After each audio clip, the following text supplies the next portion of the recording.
Bueno, el día de hoy vamos a hacer la revisión de la semiología, ¿no? De la parte de la vesícula y las vías biliares. Y vamos a hablar algo sobre síndrome ascítico edematoso, ¿no? Una de las causas, por supuesto, tiene que ver con problemas digestivos, ¿no? Problemas del aparato digestivo, en todo caso del hígado, ¿no? Pero también hay otras causas, ¿no? De ascitis, ¿no? De ascitis. Muy bien, entonces vamos a empezar, pues son 1:56 para terminar, tratar de terminar en hora, ¿ya? Entonces vamos a hacer la parte entonces de la semiología de la vesícula y las vías biliares. La clase anterior estuvimos haciendo la semiología del páncreas, ¿no? A ver, vamos a ver, vesícula. A ver, a ver, a ver.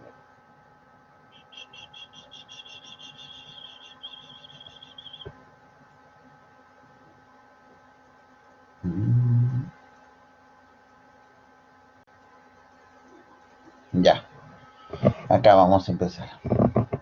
Listo. ¿Lo pueden ver? Supongo que sí. ¿Sí? ¿Alguien que me responda? Sí, doctor, sí podemos ver. Perfecto, entonces, Ya, Gustavo, gracias. Podemos ver entonces todo. Bueno, hoy día vamos a hablar entonces de la semiología de la vesícula, de las vías biliares, ¿no? El problema de, del día a día en la práctica médica, ¿no? ¿Quién más ha escuchado por ahí que un familiar tiene un problema de cálculos en la vesícula, ¿no? O que de repente tiene, digamos, se ha puesto amarilla porque ha tenido un cólico y se ha puesto amarilla, y etcétera, ¿no? Digamos que es la patología más frecuente, ¿no?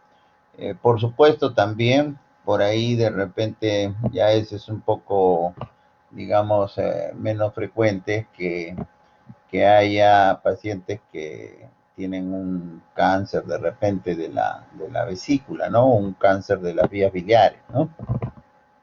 Entonces, en realidad más frecuente es la patología benigna, ¿no?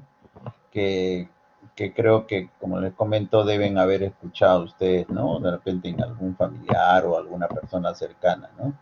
Y que les pueden consultar en algún momento, por supuesto, ¿no? Entonces, la idea es que conozcan algo y cuál es la semiología, digamos, de esta parte, ¿ya?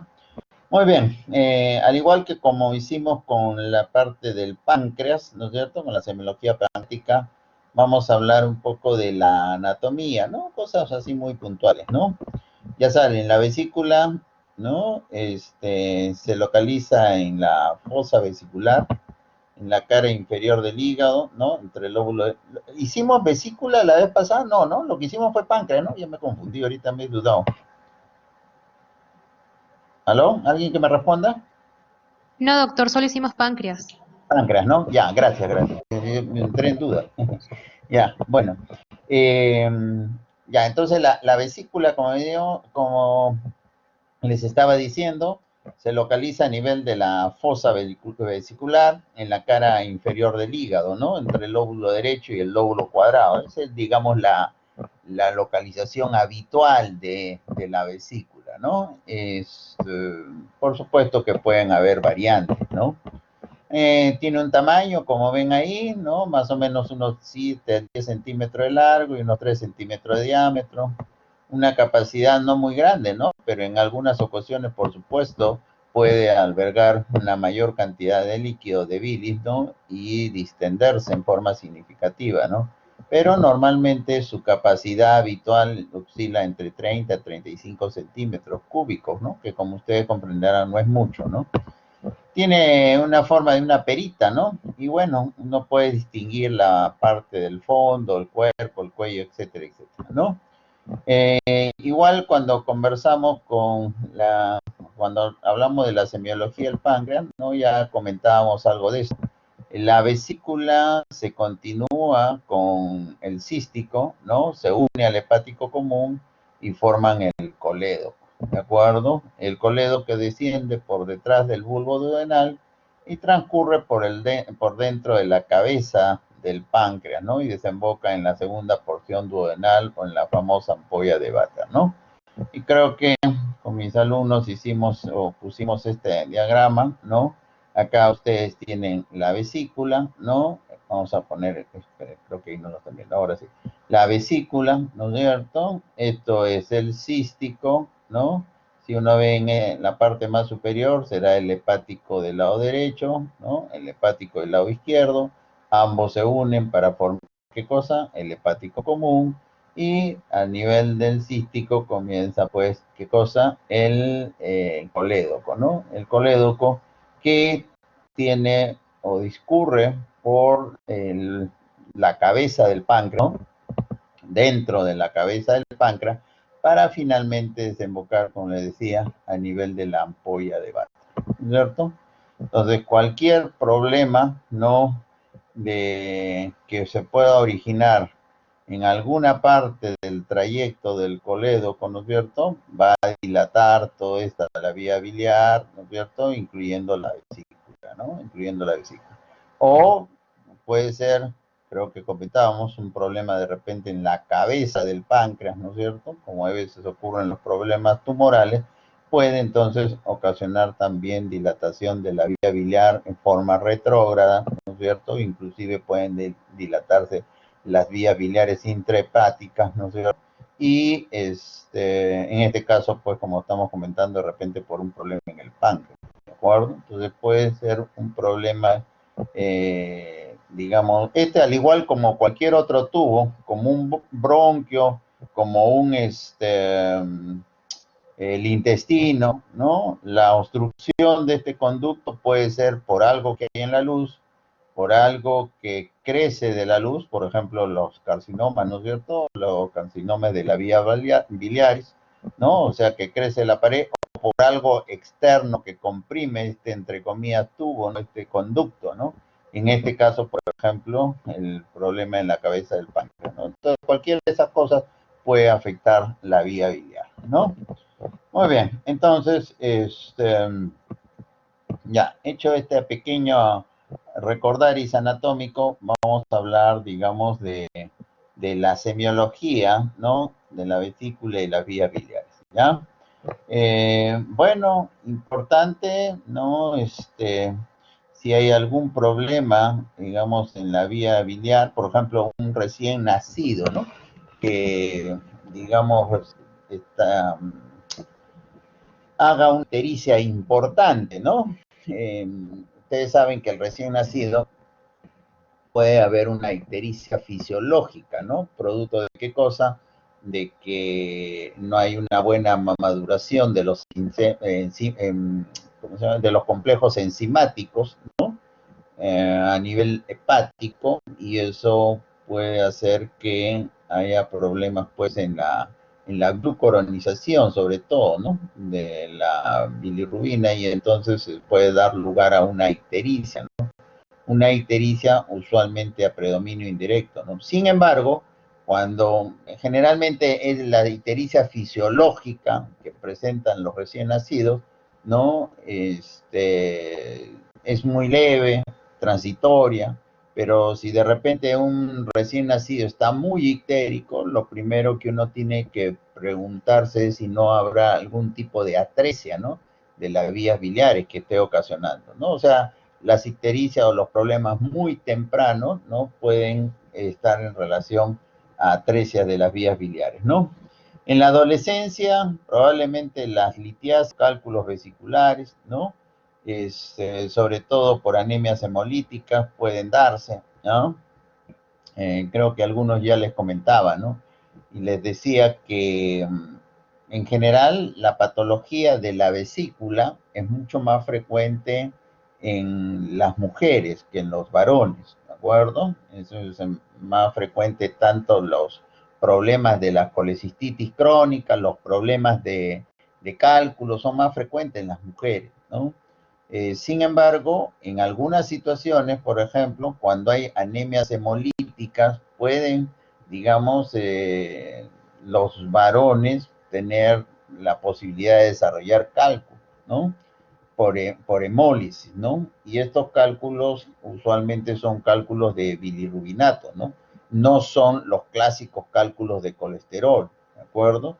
Entonces, si por A o B motivos se presentara ante ustedes un muchacho joven de repente de unos 18, 20 años y que tiene múltiples cálculos en la vesícula, uno está en la obligación de descartar que no haya algún tipo de hemólisis, ¿no? Por alguna razón, de repente un morenito que tiene drepanocitosis, ¿de acuerdo? O de repente una persona un joven que de repente tiene una válvula cardíaca, ¿no? Las válvulas cardíacas tienden a producir hemólisis, o de repente que tenga una alteración en la membrana de los glóbulos rojos, de repente ferocitosis, etcétera, etcétera, ¿no? Pueden haber muchas causas de hemólisis, ¿no? Y esa conlleva, ¿qué cosa? A que se puedan formar cálculos, ¿no? Pero en este caso, como les digo, son cálculos de bilirrubinato, ¿no? Entonces, un joven de 18, 20 años que venga con múltiples cálculos en la vesícula, uno debería descartar que no exista algún tipo de hemólisis. ¿Por qué? Porque es lo que estamos diciendo, los problemas de la vesícula, de los cálculos, no es tan frecuente digamos, es menos frecuente en los hombres, ¿de acuerdo? Y menos aún si son jóvenes, ¿no? Varones, pero jóvenes, ¿no? Entonces, habría que descartar. En el adulto mayor, sobre todo en las mujeres, litiasis vesicular, ¿no? Perdón, en el adulto y en el adulto mayor, las neoplasias de vesícula, ¿no? Como verán, tanto el cáncer de vesícula como el cáncer de páncreas que hemos visto en la clase anterior, ambos son de personas usualmente mayores, ¿de acuerdo? Entonces, dentro de lo que es la afiliación, algunos datos, como es la edad, nos pueden orientar a determinado tipo de enfermedad, ¿no? Igual, como le decía, el sexo, ¿no? El sexo, entonces, no se olviden, la litiasis vesicular y de Coledo, que es mayor en las mujeres, ¿no? Al igual que la neoplasia de las vesículas y las vías biliares, ¿ya? En general, entonces, como concepto, la patología o los problemas de la vesícula son más frecuentes, de la vesícula y las vías biliares son más frecuentes en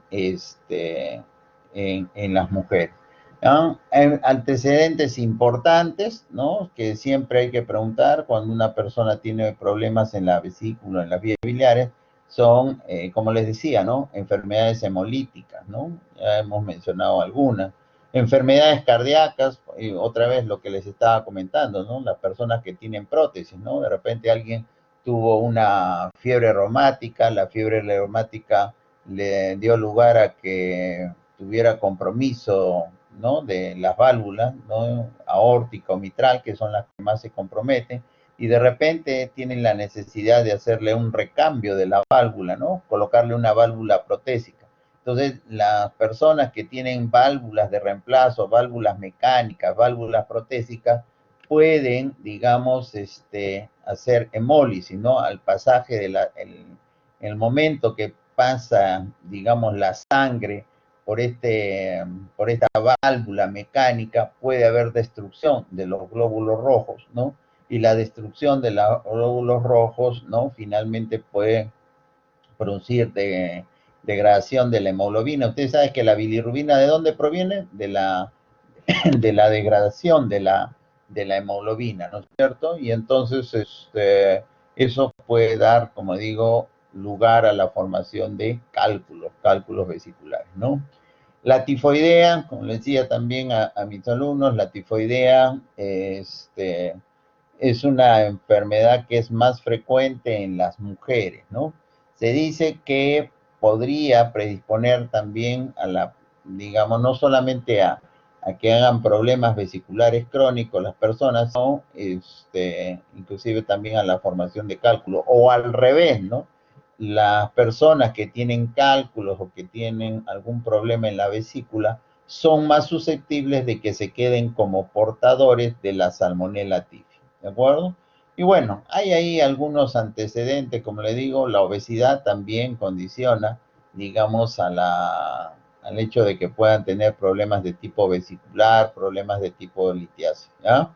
Y algunas de las enfermedades hemolíticas de repente familiares, hereditarias, ¿no es cierto? Como hemos señalado, como por ejemplo de repente la drepanocitosis. Muy bien. ¿Por qué viene una persona, un paciente que tiene un problema en la vesícula y en las vías biliares? Viene por alguno de estos síntomas. Puede venir por dolor abdominal, puede venir por náuseas y vómitos que acompañan al dolor abdominal, puede venir, como estamos señalando, de repente por ictericia, por coluria o por hipocolia, ¿no? O inclusive acolia, por supuesto. Puede venir por dispepsia, ahorita vamos a conversar algo. Puede venir por prurito, pero generalmente asociado a ictericia, ¿de acuerdo? Puede venir por fiebre, es una complicación infecciosa en la vesícula, y puede venir por algunas manifestaciones generales aparte de la fiebre, como baja de peso, astenia, etcétera, etcétera, que pueden hacer pensar, por supuesto, la posibilidad de una neoplasia a nivel, como les digo, de la vesícula de las vías biliares. Entonces, todo eso puede, digamos, ser motivo de consulta de un paciente, ¿de acuerdo? Entonces, lo primero que tenemos que señalar es cuáles son las características del dolor abdominal en un paciente que tiene un problema básicamente en la vesícula o inclusive en la vía biliar, de repente en el colédoco, ¿no? Bueno, entonces ya saben. Lo primero, acá estamos poniendo algunas características del dolor, ¿no? Eh, Siempre ya he dicho, ¿no? Las tres primeras preguntas que hay que hacerle a un paciente que tiene dolor en alguna parte es desde cuándo te duele, dónde te duele y cómo te duele, ¿no? Eso es lo clásico, eso deberían ser, digamos, para cualquier tipo de dolor, lo primero a preguntar, ¿no? Bueno, entonces la localización, ¿no? Porque el tiempo, bueno, que le duele, eso lo referirá a cada paciente. Ya saben, ¿dónde está ubicada la vesícula? Creo que todos conocen, todos saben que la vesícula está localizada en el hipocondrio derecho. Por lo tanto, así como en el páncreas, ¿no? Cuya mayor parte estaba localizada en el epigastrio, porque era donde estaba localizada la cabeza y el cuerpo, ¿no? Digamos, el gran porcentaje del páncreas, y por lo tanto el dolor era en el epigastrio. En este caso, ustedes, como es lógico, deben pensar que el dolor vesicular usualmente está localizado, pues, en el hipocondrio derecho, ¿no es cierto? El hipocondrio derecho. ¿De acuerdo? Lo segundo es que es un dolor tipo cólico, ¿no es cierto? Es un dolor cólico, las personas dicen cólico, he tenido cólico y bueno, ¿no? A veces dicen he tenido un cólico abdominal, pero cuando ustedes les preguntan y le dicen que se toque exactamente o se señale con un dedo exactamente dónde es que le dolía, generalmente pues señalan la parte del hipocondrio derecho, ¿no? Entonces, y es un dolor tipo cólico, ¿ya? La intensidad puede ser variable, no es la intensidad que puede tener, por ejemplo, o que puede llegar a tener el dolor del cáncer de páncreas.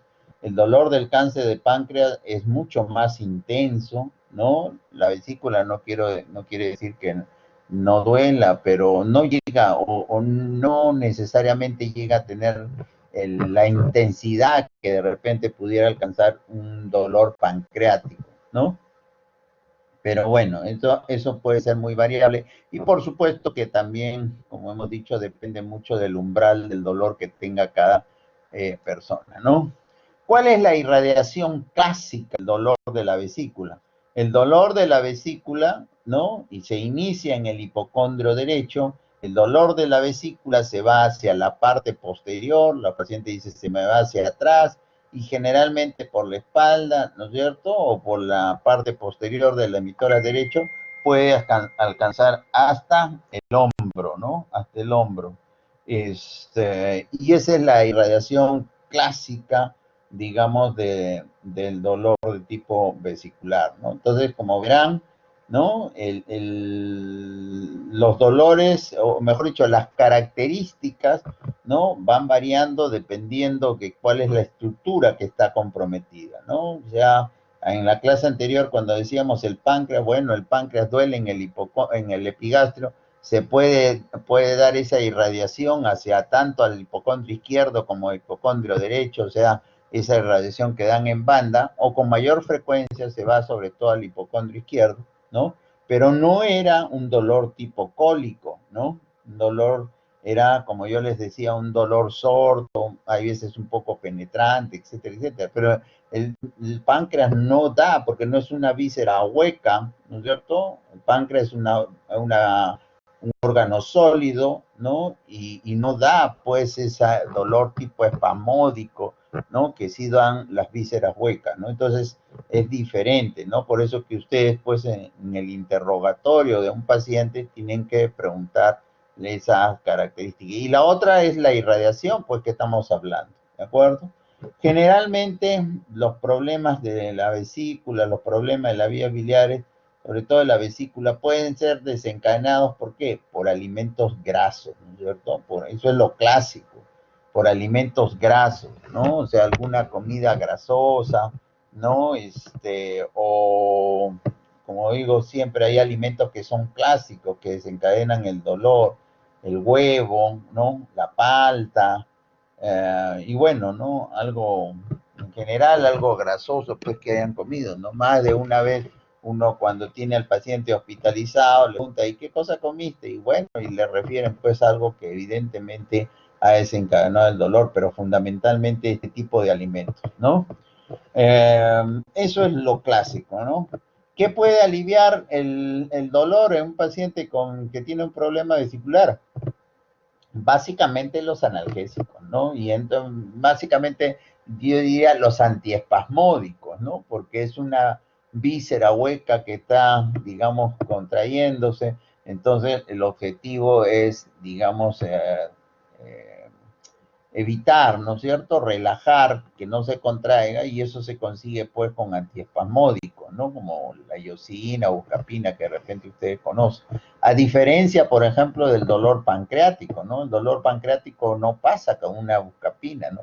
El dolor pancreático ustedes tienen que colocar algún tipo de analgésico, digamos, pero no antiespasmódico, ¿no? Para de alguna manera calmar, de repente un tramadol, de repente un metamizol, que son más analgésicos, no son antiespasmódicos, ¿no? Entonces, es diferente la medicación con la que puede calmar, digamos, el dolor, ¿no? Por supuesto, ¿no? Los pacientes que ya tengan conocimiento, que tienen un problema vesicular, digamos, tienen que modificar su dieta, tienen que hacer una dieta muy baja en grasas, ¿no es cierto? Y eso evitará de alguna manera que se produzca el dolor o en todo caso que el dolor pudiera ser aliviado, ¿no? Entonces, lo primero que nosotros tenemos que saber entonces es cuando un paciente viene por una afección de la vesícula y las vías biliares, es cuál es la característica del dolor, ¿no es cierto? Y son las que estamos refiriendo, ¿de acuerdo? Esta es una imagen donde tratan de graficar, como ustedes ven, dónde empieza el dolor de la vesícula, generalmente en el hipocondrio derecho, ¿no es cierto? Y se va o se irradia hacia la parte posterior y se va hacia arriba, ¿no? Hacia el hombro, ¿no? Entonces ustedes cuando le interrogan o cuando interrogan al paciente, ¿no? Inclusive se tocan ustedes mismos, siendo como ejemplo, y preguntándole, por supuesto, si el dolor se le iba para la espalda, se le iba para la zona del hombro, etcétera, etcétera. Porque es una irradiación bastante característica de los problemas vesiculares, ¿de acuerdo? Entonces, esa es la primera manifestación con la que pueden venir los pacientes que tienen un problema, como decimos, a este nivel, ¿no? ¿Qué otras manifestaciones? Porque esto es, digamos, lo cardinal, ¿no? Pero ¿qué otras manifestaciones vienen o vienen los pacientes, ¿no? Los pacientes vienen también por náuseas y vómitos, ¿ya? Las náuseas y vómitos, entonces, usualmente pueden ser del estómago, pueden ser del intestino, pueden ser su origen en el páncreas, puede ser su origen en las vías, en la vesícula, en las vías biliares, o eso puede, digamos, ocasionar náuseas y vómitos, ¿no? Realmente, cuando hay vómitos, son de características, lo que llaman los vómitos biliosos, ¿no? Ese color verde, medio oscuro, etcétera, etcétera, ¿no? Pero muchas veces son un poco de náuseas y vómitos, al igual que en el problemas del páncreas, son, digamos, de origen un poco reflejo, ¿no? Pero bueno, los pacientes vienen por esa manifestación, ¿no? He tenido un cólico, he tenido de repente, ¿no? Al final ustedes deducen que ha tenido una colecistitis y de repente se ha acompañado de náuseas y vómitos. ¿Qué otra manifestación importante que puede ser de la vía biliar? Bueno, la ictericia, ¿no es cierto? La ictericia, ¿no? Es, cuando un paciente tiene ictericia, ¿no? Ustedes tienen que, en primer lugar, tratar de discernir, ¿no es cierto? De dónde o cuál es el origen, ¿no? Del aumento de la bilirrubina, ¿no? Ya saben, en general son 4 los pasos donde pudiera alterarse y dar lugar a, digamos, a un aumento de la bilirrubina, ¿no? En este caso, cuando hablamos de las vías biliares, ¿no? Estamos hablando muchas veces, pues, de ictericias como producto de qué cosa, de una obstrucción, ¿no? Una obstrucción en el drenaje de la bilis, ¿no? Eso, digamos, en relación a problemas pues obstructivos, como pueden ser los cálculos, o como puede ser, como hemos dicho, una neoplasia de la propia de las vías biliares, o una neoplasia extrínseca, como es la cabeza del páncreas, ¿no? Pero la ictericia, ¿no? Es una manifestación, yo creo que más o menos clásica, de que pudiera estar el problema a ese nivel, ¿no? Por supuesto que cuando alguien llegue ictérico, lo primero que hay que buscar es que no haya algún problema directamente en el hígado, ¿no es cierto? Y que conlleve a la posibilidad, pues, de que la persona se ponga amarilla, ¿no? Pero, en este caso, estamos hablando de un problema, pues, en la excreción, básicamente, de la vía biliar, ¿no? Donde se está produciendo algún tipo de obstrucción, ¿no? Bueno, hay varios tipos de ictericia, ¿no? No sé si han escuchado, o le deben haber dicho de repente, ¿no? La ictericia flavínica, la ictericia rubínica, la ictericia verdínica y la ictericia melánica, ¿no? Flavínica viene ¿cómo se llama? De un color, o mejor dicho, flavo significa amarillo, ¿no? Amarillo, pero un amarillo un poquito pálido, ¿no? O sea, algunos dicen como el color de, ¿no? Amarillo limón, algo así, ¿no? No es el amarillo intenso, ¿no? Que lo dan las hepatitis, ¿no? Generalmente cuando es una obstrucción de la vía biliar, ¿no? Las ictericias verdínicas o melánicas son generalmente por problemas obstructivos, ¿no? Como dicen, verdínica, un color medio verdoso, pues, ¿no? Que puede darse en problemas de la cabeza del páncreas, ¿no? Al igual que la melánica también puede darse en la cabeza del páncreas, sin embargo, es mucho más frecuente de repente, por problemas a nivel de la propia vía biliar, ¿no? Los colangiocarcinomas, ¿no? Las colangitis esclerosantes, ¿no? Que son problemas inflamatorios de la vía biliar y que producen obstrucción. Generalmente los pacientes se ponen amarillos, pero un amarillo medio negruzco, no medio oscuro, ¿no? Pero tan amarillo, ¿no? Tan ictérico. El prurito es como consecuencia de qué? De una obstrucción, ¿no es cierto? En alguna parte de la vía biliar que hace que no se elimine pues la bilirrubina, ¿no? Y esta se acumule y la acumulación o la impregnación en los tejidos da lugar a qué cosa? A prurito, ¿no? Pero generalmente esto se ve en patologías de largo tiempo, patologías crónicas, una vez más, por ejemplo, el colangiocarcinoma, que es un, digamos, tumor de las vías biliares, ¿no? o en lo que llaman pues la cirrosis biliar primaria, ¿no? Que el problema está en los conductos, etcétera, etcétera, ¿no? Pueden dar el prurito, ¿ya? Por el prurito, por si acaso. Entonces, un paciente con problemas de la vía biliar y que le venga con prurito es porque debe estar ictérico, ¿no? Entonces está ictérico y dice me pica el cuerpo, ¿no? Me pica el cuerpo. La explicación está pues en lo que estamos diciendo, ¿no? En alguna obstrucción. Muy bien. La ictericia, ¿no? Normalmente para que uno empiece a ver, ¿no? O sea, digamos, porque ya sea notoria la ictericia, generalmente eso se da cuando la bilirrubina está por encima de 2 miligramos, ¿no? 2 miligramos por ciento, ¿no? Valores menores, ¿no? 1.5 a 2, a veces es difícil de decir que el paciente es ictérico, ¿no?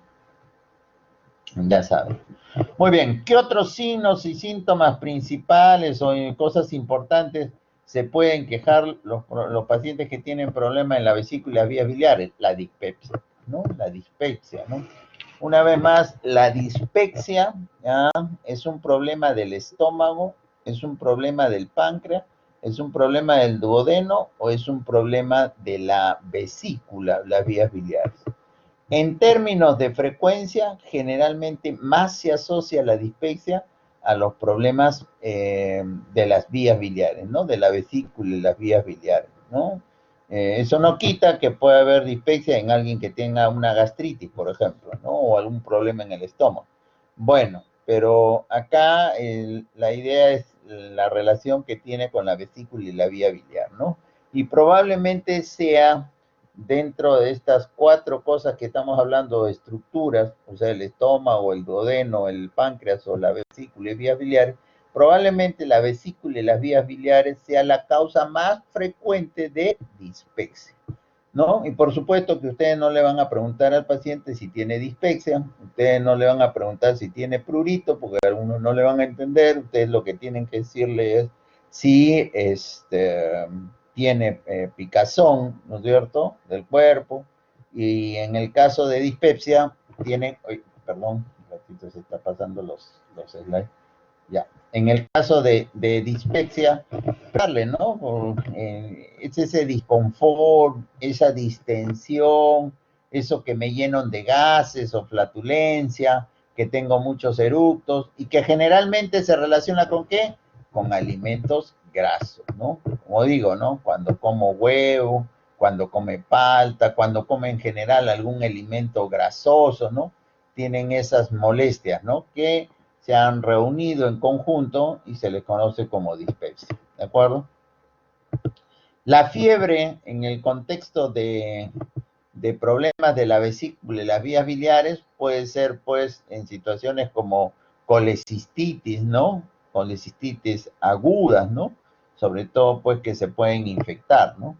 Y o también hay veces una infección producto de la retención de la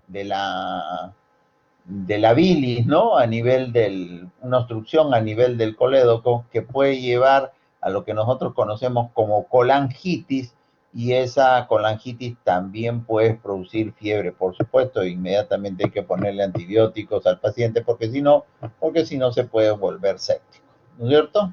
Muy bien, la fiebre entonces puede ser una manifestación, digamos, de las vías biliares, pero no va sola, ¿no? Va acompañada de, ¿no? Porque si alguien tiene fiebre, yo no voy a pensar que el problema es la vesícula, si solamente tiene fiebre, ¿no?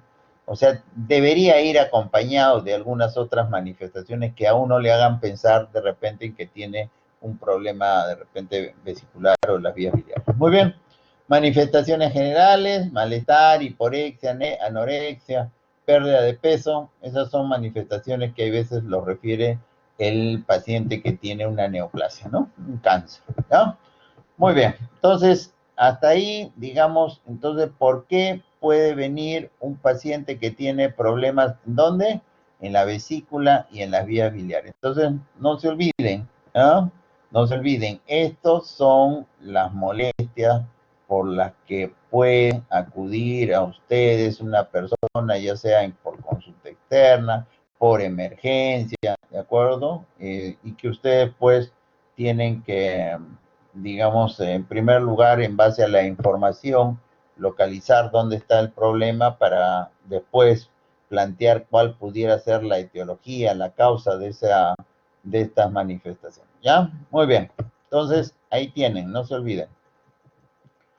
Listo.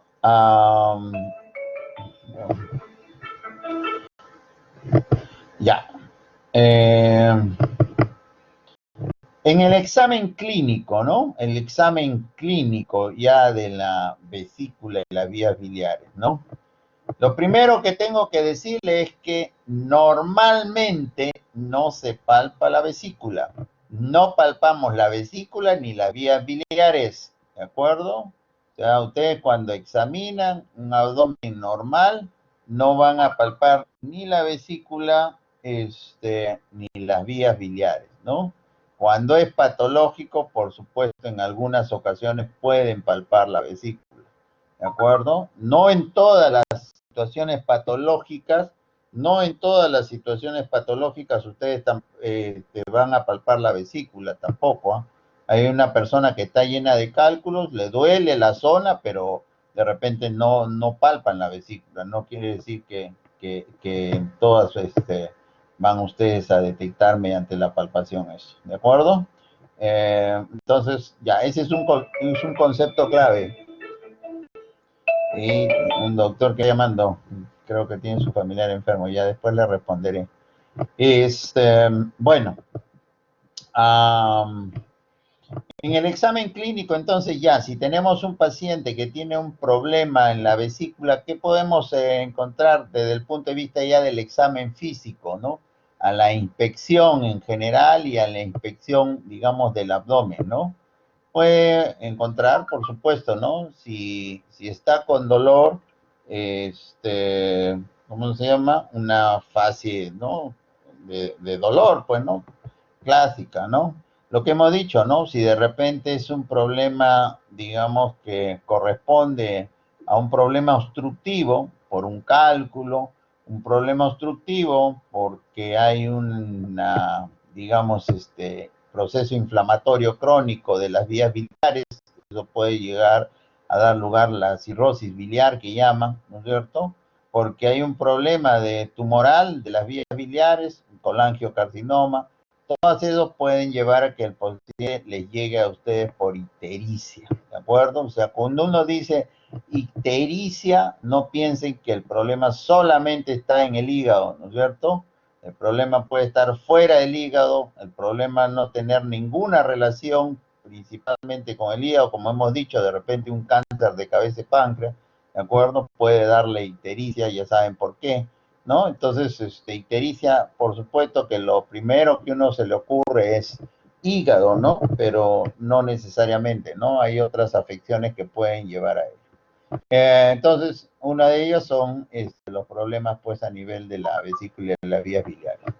Las escoriaciones por rascado, ya saben, las escoriaciones por rascado están en relación a problemas obstructivos crónicos, ¿no?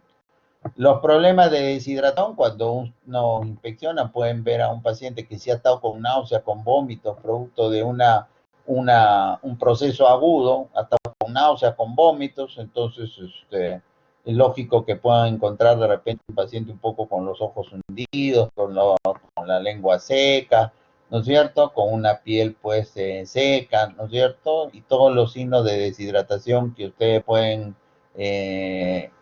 o mejor dicho, que saben o que han aprendido para poder identificar a un paciente, ¿no? Por supuesto que la deshidratación pasa, en primer lugar, por la evaluación de las funciones vitales, ¿no? Porque si una persona está muy deshidratada, va a estar hipotensa, va a estar taquicárdica, va a estar taquineica, ¿no es cierto? ¿Ah? Entonces, pueden ustedes encontrar signos de deshidratación. Igual, la cuadro de desnutrición, de caquepsia, nos están hablando de un proceso crónico, ¿no? Y esto puede estar, como digo, de repente en relación a problemas, sobre todo neoplásicos, ¿no? Muy bien, entonces eso es desde el punto de vista de la inspección que pudieran ustedes encontrar en un paciente que tiene alteración a ese nivel, ¿no? Desde el punto de vista de la palpación, ¿no? O antes de eso, la percusión y la ocultación no es útil. O sea, para el manejo, digamos, o para la evaluación del examen de la vesícula y las vías biliares, no percutimos, no ocultamos, ¿de acuerdo? No son técnicas semiológicas que se usan para evaluar estos pacientes, ¿no? O sea, la semiología de estas estructuras es básicamente, desde el punto de vista del examen físico, la evaluación de la inspección y la palpación, ¿de acuerdo? En algunos casos, ¿no? Pero ya patológicos, podemos tener una vesícula palpable, por supuesto, ¿no? Sobre todo un paciente que tiene una colecistitis, se puede palpar la vesícula, ¿no? Desde el punto de vista de la palpación, vamos a encontrar el clásico signo de Murphy, que supongo ya todos a estas alturas deben saber, ¿no es cierto? Cómo localizarlo, ¿no? En realidad, el punto cístico, ya saben, ¿no? El punto cístico es una línea imaginaria que va del ombligo hacia la axila del lado derecho, ¿no? Y en el punto donde esa línea se cruza con el reborde costal, eso corresponde al punto cístico, ¿no? El punto cístico. Y el signo de Murphy, ¿en qué consiste? Consiste en presionar, ¿no es cierto? ¿No? De repente acá ya, ¿no? Consiste en presionar en esa zona, ¿no es cierto? Y pedirle al paciente, ¿qué cosa? Que tome aire, que inspire. Una vez más, y deben haberles enseñado, cuando el paciente toma aire, inspira, desciende el hígado, desciende la vesícula, y si tenemos una vesícula enferma, si tenemos una vesícula inflamada, se va a encontrar con el dedo del examinador, y entonces, ¿qué va a ocurrir? Que el paciente, entre comillas, deja de seguir expirando. ¿Por qué? Porque si se sigue expirando, quiere decir que la vesícula se va a bajar más, y entonces se va a chocar con el dedo del examinador y va a provocar dolor, pues, ¿no? Y por eso dicen, los pacientes se pueden quedar a la mitad de la respiración, de la inspiración, ¿no? De la inspiración, ¿no? Se pueden quedar a mitad de la inspiración. ¿Por qué? Porque si no, se provoca más dolor, ¿no? Entonces, ese es digamos, el signo de Murphy, ¿no? Y el punto es el sitio donde se presiona, el punto cístico, ¿no? Entonces, pero el signo es el hecho de que una persona, como digo, se quede a la mitad de la inspiración por el dolor, ¿no? El signo de Courvoisier-Terrier, que creo que se lo mencioné también en el problemas a nivel del páncreas, es una distensión de la vesícula, que uno lo palpa, ¿no? Ahí sí puede palpar una verdadera pera, ¿no? O una pera grande, puede palpar uno la vesícula, ¿no? Pero igualmente, esto es por problemas obstructivos, ¿no? En la parte distal de la vía biliar, sobre todo en el colédoco, ¿no? Distal, ¿no? Entonces, y pueden dar lugar a una distensión de la vesícula, ¿no? Porque ya les he dicho, cuando el colédoco se obstruye, va a dar una dilatación en forma ascendente, ¿no es cierto? Y por supuesto puede dilatarse el cítico y puede dilatarse la vesícula, ¿no? Para que se dé el signo de Courvoisier-Terrier, una vez más, ya les decía, creo en la clase de páncreas, tiene que ser una vesícula normal, porque si la vesícula es anormal, es esclerótica, no se va a poder distender y no va a poder dar el signo de Courvoisier-Terrier, ¿ya? Entonces tiene que ser o se da en el contexto de una vesícula que por lo menos tiene que tener la capacidad para poderse distender, ¿no? Y entonces uno puede palpar pues el famoso signo de o tener el signo de Courvoisier-Terrier. Entonces el signo de Courvoisier-Terrier, una vez más, es una vesícula palpable, no dolorosa, como producto de qué cosa? De una obstrucción a nivel de la vía biliar distal, ¿no? O sea, del colédoco peroideo, ¿no? Muy bien, entonces eso podemos encontrar desde el punto de vista del examen, ¿no? Del examen físico. En realidad, el diagnóstico de un problema vesicular es básicamente la historia del dolor con las que hemos dicho las características que hemos señalado, ¿no? Si es un problema, por ejemplo, neoplásico de vesícula, generalmente es el dolor, ¿no? Más o menos con las características que hemos señalado igualmente, pero en este caso asociado pues de repente en el contexto de una persona mayor, asociado a qué cosa, a baja de peso, a tenis, por ex, etcétera, etcétera, ¿no? Entonces, pero si el cuadro es agudo, pues orienta a que sea algo mucho más benigno, ¿no? Que entonces, de acuerdo a lo que estamos mencionando, ¿con qué síndromes se podrían presentar los pacientes que tienen problemas en la vesícula? Como un síndrome de dolor abdominal, ¿no es cierto? Dentro de las distintas causas que puede ser el dolor abdominal, ¿no es cierto? Una de las más frecuentes son los problemas a este nivel, ¿no? Pueden venir con un síndrome histérico obstructivo, generalmente, ya saben, entonces la ictericia es como producto de la falta de excreción de la bilirrubina, ¿no? Por alguna obstrucción en la vía biliar, ¿no? De repente en el colédoco, ¿no?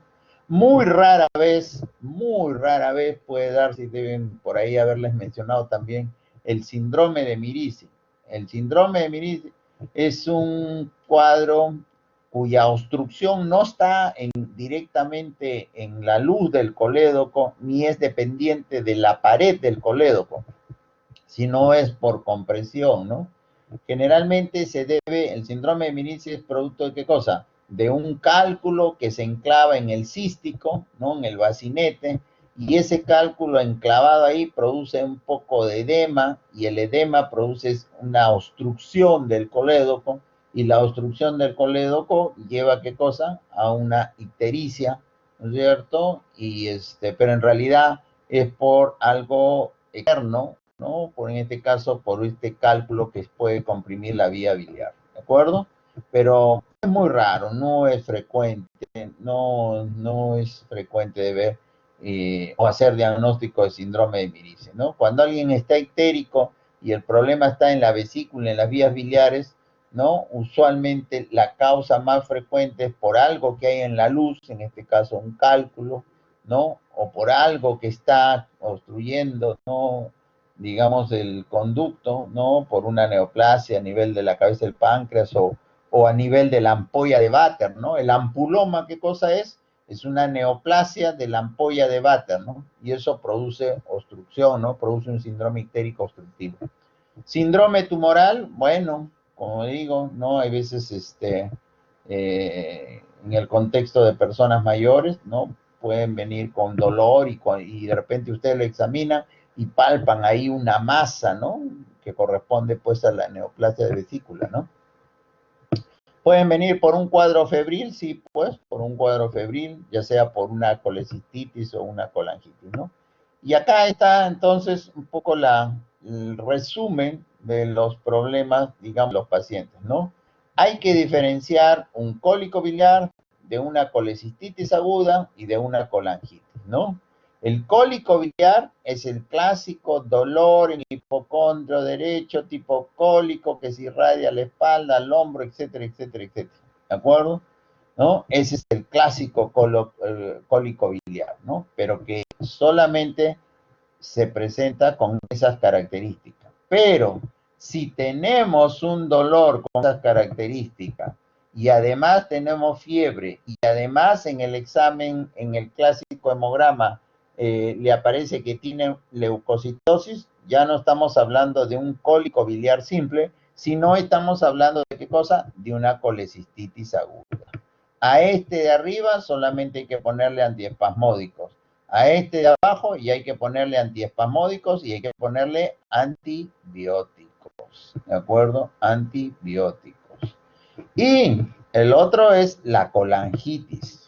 La colangitis, uno escucha, es la famosa triada de Charcot, ¿no? El dolor abdominal e hipocondrio derecho con las mismas características, ¿no? Que es un dolor cólico, etcétera, etcétera. Hay fiebre, al igual, hasta acá se precia a la colecistitis, ¿no es cierto? Pero, a la colecistitis aguda me refiero, pero, además el paciente se pone ictérico, ¿no? El paciente se pone ictérico. Entonces, la ictericia asociada a fiebre y al dolor con esas características que hemos señalado, uno dice, ah, no, esta es una colangitis. Y entonces, ¿qué es lo que hay que dar? También antibióticos, por supuesto, ¿no? En la colangitis no es tan marcado el dolor, ¿no? Más dolor hay en la colecistitis aguda y, por supuesto, en el cólico renal. En la colangitis muchas veces los pacientes llegan con cuadros que uno hace el diagnóstico de colangitis, pero de repente, ¿no? Muchos que ya no tienen dolor o el dolor no es muy marcado, ¿no? Pero bueno, entonces eso es lo que ustedes pueden, y también entonces, eso es la colangitis. Y digamos una manifestación también de problema de vesícula, vías biliares, lo que habíamos señalado, ¿no? Un síndrome de obstrucción crónica, ¿no? Crónica. Y cuando hablamos de síndrome de obstrucción crónica, ¿no? Hablamos de qué cosa? De ictericia, hablamos de prurito, ya una vez más el prurito, ¿no? Como producto de qué cosa? Del depósito de los pigmentos biliares, ¿no es cierto? En la piel, eso produce una irritación nerviosa y eso se traduce. El prurito al final, ¿qué cosa es? Algunos lo catalogan como que es una forma de dolor, ¿no? Es una forma de dolor, pero es la forma, digamos, más banal, más simple, ¿no? Por irritación de qué cosa, de algunas terminaciones nerviosas, ¿no? Claro que uno no lo siente como el clásico dolor, pero algunos lo consideran como tal, ¿no? Entonces, el depósito de bilirrubina en los pigmentos biliares, ¿no? Puede dar lugar al prurito, ¿no? Cambios de coloración de la piel, cuanto más larga sea la obstrucción, los pacientes pueden estar amarillos, pero como les decía, un amarillo negruzco. De repente, ¿cómo se llama? La clásica ictericia que llaman melánica, ¿no? Baja de peso, ¿no? Y estos pacientes no tienen, los que tienen obstrucción crónica, ¿no? Los que tienen obstrucción crónica, no hay el clásico dolor tipo cólico con la irradiación que hemos dicho. Eso se ve fundamentalmente, pues, en los otros problemas, ¿no? En las colangitis, en el cólico biliar, en la colecistitis, pero en los problemas obstructivos crónicos no se ve eso. ¿Ah? ¿Listo? Entonces, ahí tienen, ¿no? Ya esto de acá es para terminar. Métodos diagnósticos, ¿no? Radiografía simple de abdomen para vesícula, no mucho. Colecistografía, ya no se usa mucho. La colangiografía transparieto hepática, eso sí se sigue viendo. La colangiografía intraoperatoria, cada vez se abre menos el colédoco. La retrógrada endoscópica, sí, eso sí usamos. Ecografía, tomografía, resonancia, sí, ¿no? Entonces, algunas imágenes nada más para terminar. Miren, esto es lo que antiguamente se hacía, ¿no? Se le daba una sustancia de contraste, ¿no? Que hacía que se pinte la vesícula y uno, como en este caso, podía ver cálculos, ¿no? Esto es una colecistografía oral, esta es una colecistografía también oral. Y acá estamos hablando de las, digamos, las funciones y canalización de una vía biliar, ¿no? Esto es lo que se conoce como la colangiotransparieto hepática, ¿no? La colangiotransparieto hepática, ¿no? Acá tienen la primera, ¿no? La colangiotransparieto hepática, ¿no? ¿Visten qué cosa? En atravesar con una agujita muy delgada, penetrar el hígado, ¿no? Alcanzar alguna vía biliar, ¿no? Que está dilatada, generalmente se hace cuando están dilatadas, ¿no? Entonces ingresan, inyectan una sustancia de contraste y pintan, ¿no? El árbol biliar, ¿no? Y entonces, en este caso, lo que están viendo, ¿qué cosa es? Una imagen de un cálculo, ¿no? Que está provocando dilatación del colédoco. El colédoco normalmente tiene 7, 8 milímetros de diámetro, ¿no? Cuando está por encima de 10, hablamos de dilatación del colédoco, ¿no? Entonces, en este caso, hay aquí, como están viendo, claramente una obstrucción, ¿no? Este también es una obstrucción, otra transparieto hepático, pero termina, no sé si se ven esta forma de terminar, miren, es la llamada terminación en punta de lápiz, y que es un signo indirecto a veces de la posibilidad de neoplasia. ¿Ah?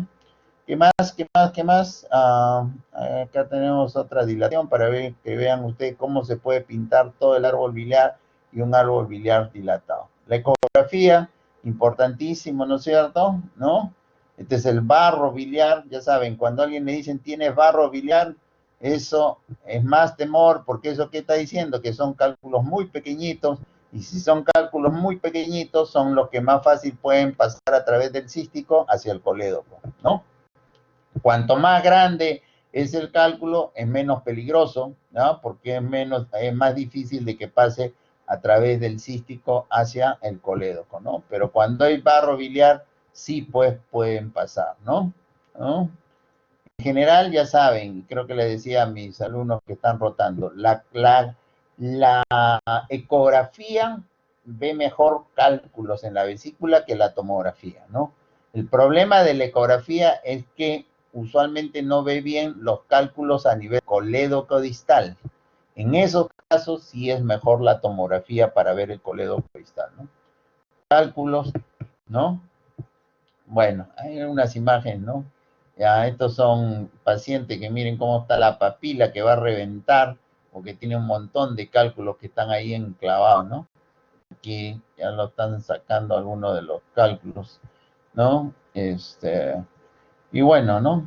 Ahora muy de moda la cirugía laparoscópica, como les decía antes, o sea, las cicatrices que se producían, ¿no? ¿No? Generalmente cicatrices muy grandes costales, ahora nada, pues, ¿no? Unos cuantos puntitos y ahí queda, ¿no? Para que miren la magnitud de los, ¿no? De cómo pueden tener cálculo las personas, ¿no? Esos son cálculos de colesterol normalmente. Esta es una neoplasia de vesícula biliar, un cáncer de vesícula, ¿no? Acá tienen otro cáncer de vesícula. Para que vean, este es un carcinoma de la vía biliar, o sea, de los conductos biliares, ¿no? Y ahí está. Muy bien, entonces aquí creo que terminamos esta primera parte. Son 2:50, ¿no? Este es Machu Picchu antes de que lo viéramos como está ahora. Muy bien, ya. Entonces, no sé si tengan alguna pregunta en relación a la semiología de la vesícula y las vías biliares. Supongo que, no sé si ya habrán hecho ustedes en sus clases, no sé, en su clase práctica, de repente ya han conversado algo también de la semiología de la vesícula y de las vías biliares, ¿no? De alguna manera un poco para reforzar lo que de repente puedan haber hecho en su práctica. Muy bien, ¿alguna pregunta? ¿Ya cuántos hay? 67, bueno, están más o menos, ¿no? ¿Alguna pregunta, algo con respecto a la patología de la vía biliar, a la Doctor, semiología? ¿Sí? A ver, doctor, ¿quién yo me tengo está una pregunta. preguntando? Lisette me está preguntando. Sí, doctor. Sí. Sí. Sí, doctor. En cuanto a la clínica de cómo va a venir el paciente, ¿cómo puedo diferenciar si tiene un cáncer de ampolla de Vater o cáncer de vesícula? ¿O se ve ¿O parecido cáncer de en la qué? clínica? Si es cáncer De la vesícula. ampolla de Vater o O de cáncer ampolla de... de Vater. No te escuché. ¿Ampolla de Vater con quién? Vesícula. ¿Perdón? Vesícula. Los pacientes que tienen... Ya, los pacientes que tienen cáncer Doctor, de vesícula... Ya, los pacientes que tienen cáncer de vesícula usualmente no tienen ictericia, ¿de acuerdo? Es una masa, que es la vesícula, ¿de acuerdo? O sea, para que dé ictericia, no te olvides, o sea, tendría que haber compromiso del colédoco, del compromiso de la vía biliar, ¿de acuerdo? Que hace que extrahepática, ¿no? Que hace que dé lugar a la ictericia. Entonces, salvo que el cáncer de vesícula esté infiltrando el colédoco y eso pueda ocasionar ictericia. Pero, en general, en general, no es frecuente la ictericia en un paciente que tiene cáncer de vesícula. La ictericia en un paciente con cáncer de vesícula, entonces, porque infiltra el colédoco o porque de repente, como está pegado al hígado, se mete hacia el hígado y entonces pudiera también ahí dar ictericia. Pero lo primero es que no es frecuente. Lo segundo es el cáncer de la ampolla de Vater, ¿de acuerdo? Da ictericia intermitente. ¿A qué me refiero? Que la ampolla de Vater es un tumor, una neoplasia, un cáncer de la ampolla de Vater, tiende muchas veces a necrosarse. Y como se necrosa, se esfacela. Y entonces, entre comillas, la vía biliar se destapa. Y entonces la bilis nuevamente comienza a drenar. Hasta que nuevamente, ¿no? Digamos, haya proliferación, ¿no? Se produzca esa necrosis. Entonces, lo clásico que se describe en los pacientes que tienen cáncer de, digamos, de ampolla de Vater, y eso es una diferencia, por ejemplo, con el cáncer de cabeza y páncreas, porque en el cáncer de cabeza y páncreas la ictericia es permanente, en la ampolla de Vater no, porque como les digo, tiende a necrosarse y eso hace que se libere la vía biliar y entonces temporalmente pueda bajar la ictericia o pueda desaparecer, ¿de acuerdo? Eso es muy clásico del carcinoma de la ampolla de Vater. ¿De acuerdo? Y los carcinomas de la ampolla de Vater van más con anemia. ¿Por qué? Porque producen sangrados microscópicos, no necesariamente una gran hematoquesia o una melena, dependiendo, ¿no? Melena sobre todo, no, sino es sangrado microscópico por esta necrosis, como le digo, y efacelaciones. Entonces, en conclusión, yo te podría decir, un cáncer de vesícula, en primer lugar, no es usual que vaya con ictericia. El cáncer de páncreas, usualmente el dolor, y el cáncer de vesícula, por supuesto, el dolor es en el hipocondrio derecho. El cáncer de páncreas, el dolor es más en el epigastrio. Y el cáncer de páncreas va con ictericia, pero ictericia, si es de cabeza de páncreas, va con ictericia permanente. Y el cáncer de ampolla de Vater va con ictericia intermitente y con anemia crónica. Muy bien. Lisette, no sé si eso... Lisette, ¿no? Me preguntaste, ¿no? Sí, doctor, muchas gracias. Ya, Sí, doctor, muy bien. gracias. Muy bien. ¿Alguna otra pregunta?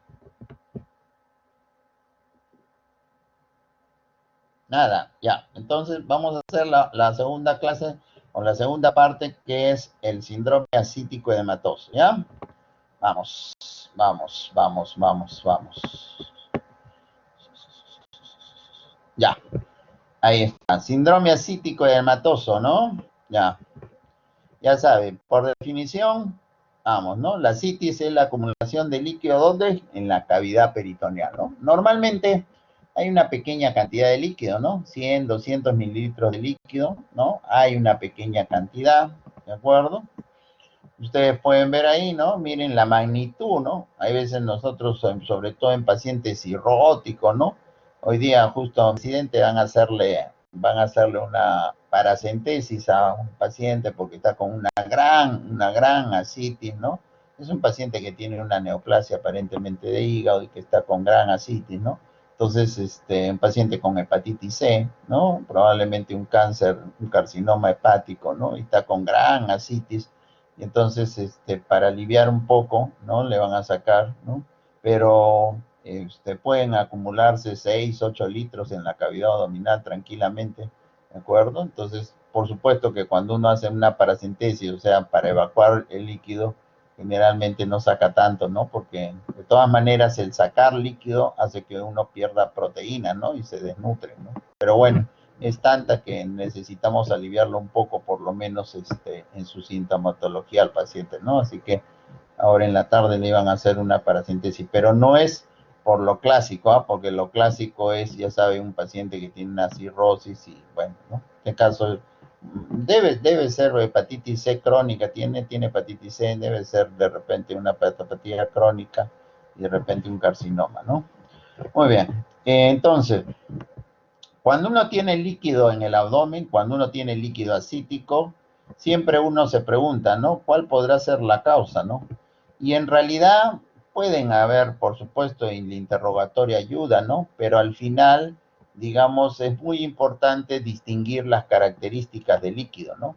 Las características del líquido nos van a orientar sobre determinado tipo de patología, ¿no? Y hay dos, ¿no? Cuando uno habla de las características del líquido, uno tiene que definir si eso corresponde a un trasudado o corresponde a un exudado, ¿no? Cuando es un exudado, estamos hablando de qué cosa? De un paciente que tiene muchas proteínas, el líquido, ¿no?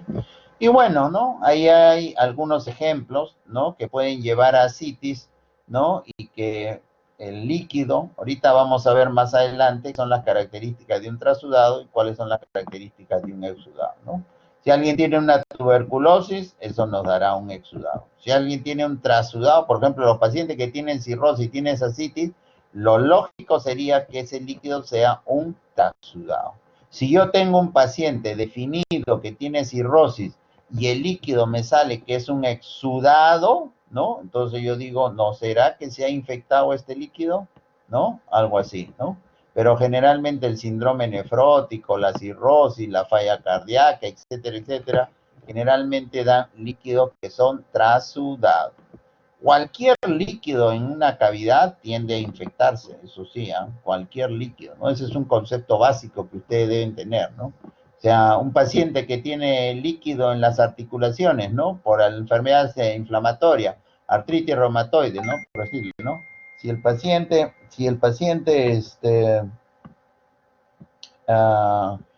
paciente, allá se me fue a mandar un mensaje, ni me acuerdo qué estaba hablando. Si el paciente, ¿qué le estaba diciendo? Ya ni me acuerdo. Mandaron un mensaje y me trajeron. Pero bueno, ya. En general, entonces, no se olviden ya, los exudados, ¿no? Los exudados tienen mayor cantidad de proteína, ¿no? Comparado con los trasudados, ¿no? Entonces, pero estos de acá se pueden infectar. Ah, les estaba hablando de cualquier cavidad que se acumule líquido, ¿no? Puede infectarse, ¿no? Si un paciente tiene, por ejemplo, una artritis, una inflamación crónica, como son las artritis reumatoides, que la articulación se llena de líquido, entonces se puede infectar, ¿no? Y el cambiar, por supuesto, las características del líquido. Igualito ocurre cuando uno tiene ascitis, ¿no? Rapidito nomás antes de entrar a la semiología, ¿no? Estas son las teorías de por cómo se forma el líquido ascítico, ¿no? Esta es la teoría, hay tres teorías, la teoría del volumen circulante bajo, la teoría del volumen circulante alto y la teoría de la vasodilatación periférica, que en realidad combina ambos mecanismos, ¿no? Que pueden llegar a la producción ¿cómo se llama? De líquido acítico, ¿no? En la, ¿no? En la teoría, digamos, este, la primera teoría de volumen circulante bajo, ¿no? La hipertensión portal, que es digamos, la causa más frecuente, ¿no? ¿No? La causa más frecuente de que se llene la cavidad de líquido. La hipertensión portal, ¿qué ocasiona? Disminución del volumen plasmático. ¿Esto qué hace? Que se estimula algunos vasoreceptores que llevan a qué cosa? A un aumento de la actividad del sistema renina, angiotensina, aldosterona. Esto que lleva este sistema a la retención de sodio y agua, y la retención de sodio y agua puede traducirse, ¿qué cosa? En líquido a nivel de la cavidad abdominal, ¿no es cierto? La otra teoría es la del volumen circulante alto, porque déjenme ver acá, hay, como ustedes ven, una disminución del volumen plasmático. Esta disminución conlleva, como digo, a la activación. En la otra, más bien, plantea un mecanismo directo, ¿no? Que la hipertensión portal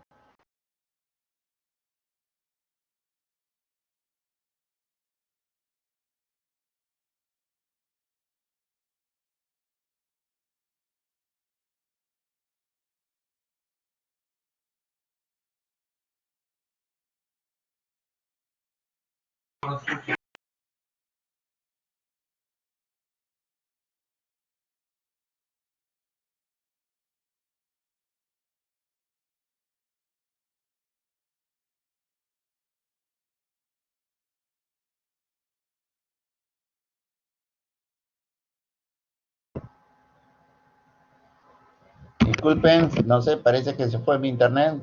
¿Lo están viendo? Sí se ve, doctor. Sí, doctor, Sí, sí doctor. vemos.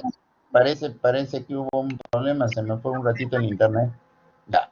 Les estaba diciendo que en esta teoría, más bien la segunda es, hay una retención de agua y sodio, más bien acá hay un aumento del volumen plasmático y eso lleva a la citis, ¿no? Entonces, en la anterior, más bien hay una disminución del volumen plasmático, ¿no? Y en esta, más bien hay una expansión del volumen plasmático, ¿no? Sin embargo, la teoría más aceptada es esta de acá, ¿no? La hipertensión portal produce vasodilatación espláncnica, esto produce disminución del volumen plasmático, activación del sistema fundamentalmente, no varios sistemas, pero fundamentalmente el sistema renina-angiotensina-aldosterona, ¿ya? Esto produce disminución de la filtración glomerular, aumento de la reabsorción de sodio, aumento del volumen plasmático, ¿no? Por un momento se compensa de alguna manera, ¿no? Por los mediadores, pero llega un momento en que se produce una descompensación y eso lleva fundamentalmente a citis, ¿no? Entonces, esta es una teoría que combina, digamos, las dos anteriores, ¿no? Que es la teoría más aceptada, ¿no?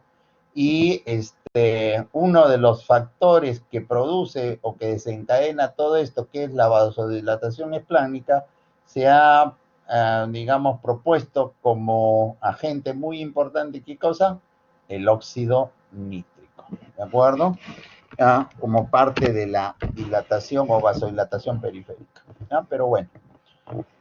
Listo, no se olviden, no se olviden de esto. El hígado graso, ¿no? Antes no era tan importante, en los últimos años ha adquirido mucha importancia. ¿Por qué?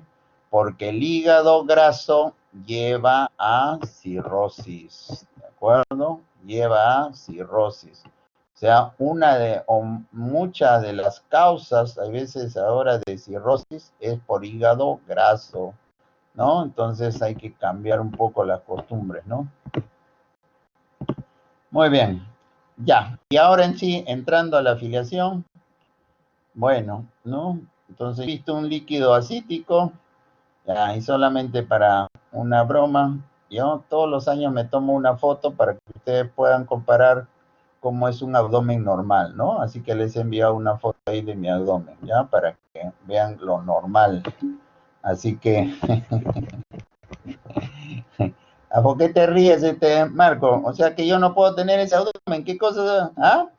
¿Es mi abdomen normal? Escucha, ¿qué me han dicho? Me han dicho mi vida, creo. Ya, muy bien.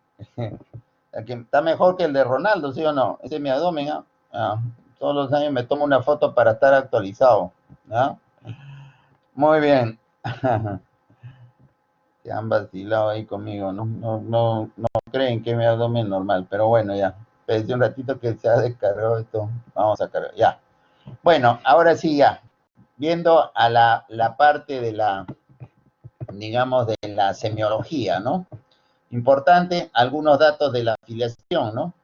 La edad, ¿no? Puede orientar, ¿no? Si viene un niño, por ejemplo, ¿no? Con ascitis, ¿no? Ya saben, una de las primeras cosas que vemos acá en nuestro país, ustedes todavía no han rotado en pediatría, pero de repente ya cuando rote van a poder ver niños con kwashiorkor, ¿no? Que son los que producen edema y dentro de ello ascitis, ¿no? Los niños también los problemas renales, ¿no? Síndromes nefróticos, ¿no? La glomerulopatía a cambios mínimos, ¿no? Que se ve en niños muy pequeñitos, entonces puede producir síndrome nefrótico y el síndrome nefrótico se hincha por todos lados, no solamente el abdomen, ¿no? Pero es ascitis, ¿no? En el adulto, ya saben, las hepatopatías crónicas, ¿no? Las hepatitis sobre todo, ¿no? Tan frecuente en nuestro país, sobre todo hepatitis B, hepatitis C, ¿no? Las nefropatías, por supuesto, la tuberculosis, ¿no? Es una causa, ¿no? La tuberculosis peritoneal, ya saben, puede haber tuberculosis intestinal, puede haber tuberculosis peritoneal o puede haber tuberculosis enteroperitoneal, o sea, con compromiso de ambos, ¿no? Con compromiso de ambos. En los ancianos, las neoplasias, pues, por supuesto, ¿no? En general, por ejemplo, desde el punto de vista del sexo, los varones tienen mayor posibilidad de ser hepatopatía crónica, las damitas más las enfermedades reumatológicas, las enfermedades, algunas enfermedades endocrinológicas, ¿no? El hipotiroidismo, así como produce pericarditis, derrame pericárdico, también produce ascitis, ¿ah? El lupus, ¿ya? El lupus puede producir ascitis también, ¿ya? Importante saber la procedencia, ¿no? Ya saben, en nuestro país, por ejemplo, ¿no? Zonas de selva son zonas de alta prevalencia de hepatitis B, de hepatitis C. Eso no quita que pueda haber en otras regiones, por supuesto, ¿no? Pero bueno, algunos datos de la afiliación que pudieran orientar a cuál puede ser el diagnóstico, ¿no? Y súper importante los antecedentes, pues, ¿no? Si hablamos de un paciente que tiene antecedente de alcoholismo, pues de repente estamos hablando de un paciente cirrótico, ¿no? Si hablamos de un paciente que tiene hepatitis, ¿no? Una hepatitis, como hemos dicho, B, C, igualito, ¿no? De repente alguna cirrosis, ¿no? Los pacientes que tienen falla cardíaca crónica, los que tienen pericarditis, ¿no? O sea, sobre todo esas pericarditis constrictivas. ¿Qué producen esa pericarditis constrictiva? ¿Qué producen la falla cardíaca crónica? Que el hígado, pues, esté, digamos, esplenomegalia, ¿no? Y hay veces esplenomegalia dolorosa, ¿no? Ustedes cuando han hecho el capítulo de vascular, han visto cuando un paciente tiene falla cardíaca derecha, ¿no? O sea, la ingurgitación yugular, la hepatomegalia, la citis, ¿no? Entonces, la falla cardíaca, sobre todo del lado derecho, puede dar lugar a citis, ¿no? Y si ese es un problema crónico, inclusive puede llevar a cirrosis, ¿no? Es lo que llaman la cirrosis cardíaca, ¿no? Es una causa de hipertensión portal suprahepática, ¿no es cierto? La hipertensión portal puede tener su origen por encima del hígado, en el hígado o debajo del hígado, ¿no? O sea, por ejemplo, a nivel de una trombosis de la vena porta, ¿no? Eso es por debajo del hígado, ¿no? La cirrosis, propiamente, por ejemplo, por hepatitis, donde el daño es el hígado, esto es, digamos, intrahepática, ¿no? El origen de la hipertensión portal, ¿no? Pero también puedo tener por encima, ¿no? Obstrucciones por encima y que causen hipertensión portal, ¿no? Y dentro de ellos puede ser la pericarditis, la insuficiencia cardíaca derecha, el famoso síndrome de Budd-Chiari, ¿no? Que es la obstrucción de qué cosa? De las venas suprahepáticas, ¿no? Todo eso puede ocasionar hipertensión portal y entonces puede haber cirrosis cardíaca, ¿no? Bueno, si un paciente tiene un problema renal, ¿no? Por ejemplo, un paciente diabético que viene con ascitis, ¿no?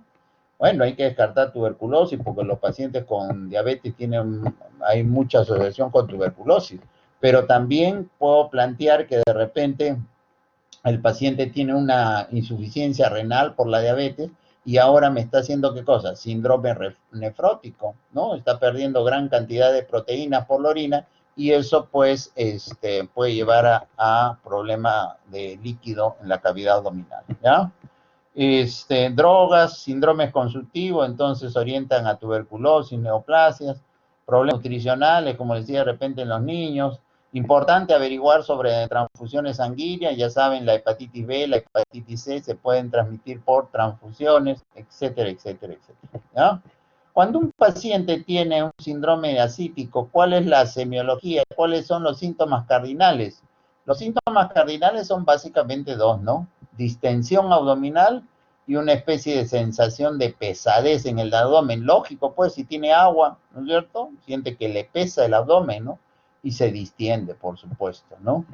Y pueden haber manifestaciones accesorias, dolor. ¿Por qué puede haber dolor? Porque el líquido se infecta, ¿no? Eso es lo que se conoce como peritonitis bacteriana espontánea, ¿no? ¿Por qué? Porque el líquido se puede sobreinfectar, ¿no? Diarrea, ¿no? Diarrea, Problemas a nivel abdominal pueden dar lugar a que no haya una buena absorción y eso dar lugar a diarrea. ¿Por qué puede haber disnea en un paciente que tiene ascitis? Bueno, pues tiene tanta cantidad de líquido, ¿no es cierto? Como mi paciente que está con los hemidiafragmas levantados por el líquido, menor, digamos, el espacio pulmonar disminuye y eso puede dar lugar a que tengan un poco de dificultad respiratoria, ¿no? O sea, por la ascitis, ¿no? Fiebre, como le digo, ¿no? Si es que de repente pues hay alguna sobreinfección. Poliaquiuria, ¿qué significa? Que una persona va a cada rato a miccionar. ¿Y esto por qué? Porque el líquido puede comprimir la zona de la vejiga, ¿no? Y entonces, apenas tengan poca cantidad, de repente tienen el deseo de querer miccionar, ¿no? Y entonces pueden haber poliaquiuria. Pero en realidad, como ven, estos son síntomas acompañantes, ¿no? Los síntomas cardinales en un paciente que tiene ascitis son básicamente que se le distiende el abdomen y como tiene líquido, que le pesa, pues, ¿no? Entonces, ¿qué van a observar ustedes o qué tienen que ver de repente? ¿Qué pueden encontrar en el examen físico de un paciente con ascitis? Bueno, ¿no? Si es un niño, encuentran signos de desnutrición, o sea, dirán pues, no, probablemente esa sea la causa, ¿no? ¿No? Un guachorco, como le decía, ¿no? Algunos estigmas hepáticos, ¿no? Estigmas hepáticos desde arriba, ¿no? Desde la cara, que le encuentren telangiectasia, que le encuentren hipertrofia de las parótidas, que le encuentren ausencia de vellos, que le encuentren vellos axilares, vello pubiano, que le encuentren unas palmas hepáticas, que le encuentren circulación colateral, etcétera, etcétera, etcétera. Todos los estigmas hepáticos que de repente pueden haberles enseñado, entonces ustedes dirán, no, eso probablemente sea una hepatopatía crónica. Si es una hepatopatía crónica, lo más probable es cirrosis. Si es cirrosis, entonces debe tener hipertensión portal. ¿Y por qué la ascitis? Por hipertensión portal, aumento de la presión hidrostática, etcétera, etcétera, ¿no? Si hay edema generalizado, ¿no? O sea, de repente cuadros nefróticos, o sea, pueden no solamente estar digamos, el líquido en la cavidad abdominal, sino en ser en generalizado, ¿no? Entonces, bueno, ya eso es más para problemas nefróticos, ¿no? En el examen, distensión, los clásicos flancos abombados, ¿no? ¿Por qué? Porque el líquido, no se olviden, se va hacia los costados y hacia la parte inferior del abdomen, ¿no? Algunos dicen el abdomen batraciano, ¿no? ¿De quién? De los pacientes cirróticos con ascitis, ¿no?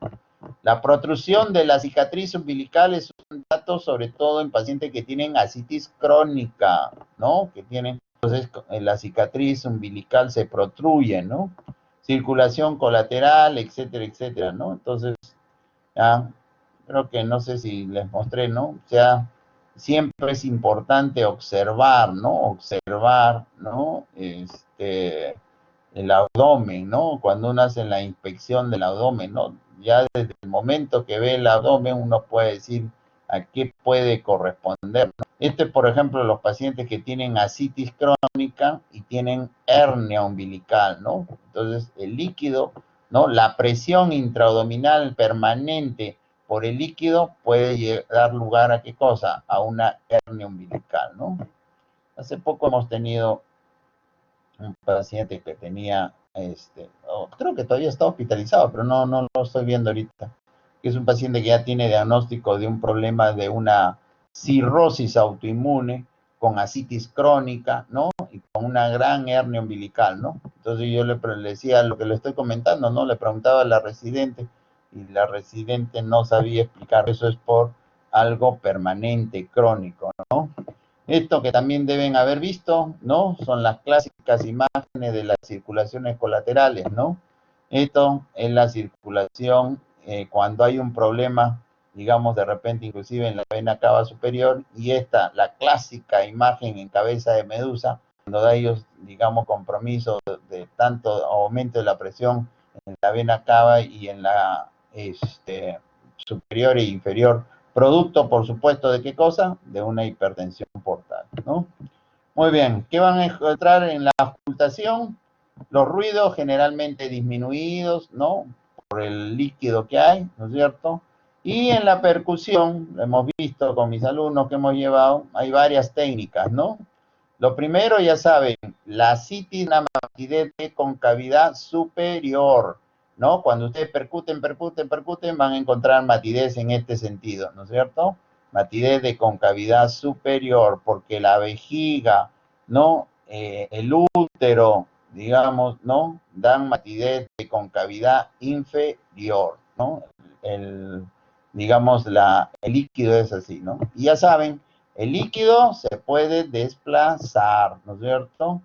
Este es el otro signo, ¿no es cierto? El signo de la oleada, ¿no?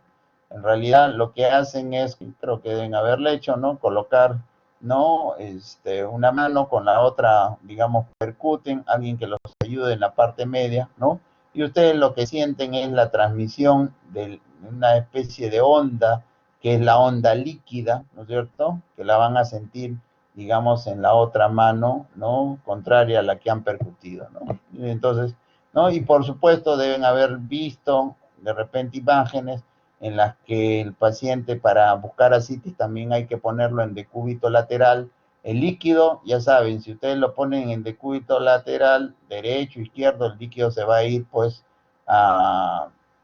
hacia la parte de declive, ¿no? Entonces, suponiendo que esto estuviera hacia un costado, cuando uno percute en esta zona, va a encontrar que hay timpanismo, ¿no? Y acá abajo en la zona va a encontrar que hay mate, ¿no? Si uno lo pone al revés, entonces acá van a encontrar timpánico y abajo van a encontrar mate, ¿no? Al revés, ¿no? ¿Eso qué significa? Que hay algo que se moviliza dentro de la cavidad. ¿Y qué cosa es ese algo? Líquido, pues. ¿Qué otra cosa va a ser? ¿De acuerdo? Muy bien, para ir terminando, la palpación, ahí está. Bueno, en realidad hay que buscar resistencia, como todo, ¿no? En realidad nada del otro mundo, es el examen clásico del abdomen, ¿no? Si alguien tiene líquido ahí y encuentra resistencia, entonces cuidado, no vaya a ser que ese líquido se haya infectado, no vaya a ser que encuentren algunos signos de irritación peritoneal, etcétera, etcétera, ¿no? Hay que buscar alguna masa, algo por el estilo, ¿no? Palpar siempre el hígado, a veces es difícil, cuando hay mucha citis no se puede palpar, ¿no? Hepatomegalia dolorosa, como le decía, de repente insuficiencia cardíaca, el hígado duro, nodular, cirrosis, pero hay veces no se pueden palpar por la cantidad de citis, ¿no? La esplenomegalia, ya eso me orienta más a hipertensión portal, y como digo, si es hipertensión portal, la causa más frecuente es cirrosis, por supuesto, ¿no?